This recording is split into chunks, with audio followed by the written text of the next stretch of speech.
Xorazm.net'da premyera. Hitam deme sen canıma, canım feda. Gelsen sen yanıma, kanı gelsen karşıma. Düşsün sevda, düşsün şu başıma. Sevişince asan ekende, barabarımı gel deyende. Kız balanı köptür aşığı, başına bela bular çırayı. Öldürdün azın, canım seni çok özün.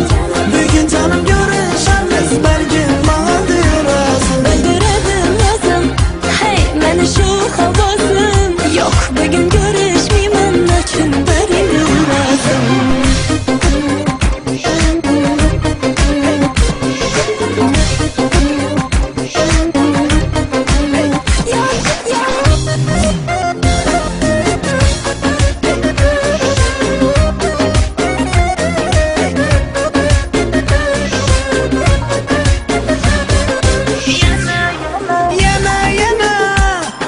Yana şu bahana, kimde hayalın? Ay takır sen bana, yaplaşayım desem sevgi hakkında. Vaktin yok mu? Ya bir an dakika. Bilmem her saniyem sana yürgen her bir izim hem suratı.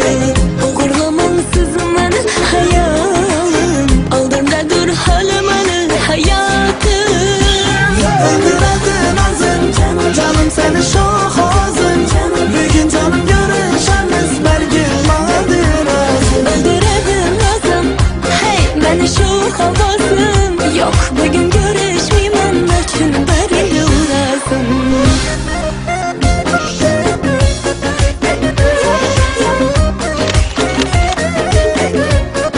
Xorazm.net, yulduzlar siz bilan birga.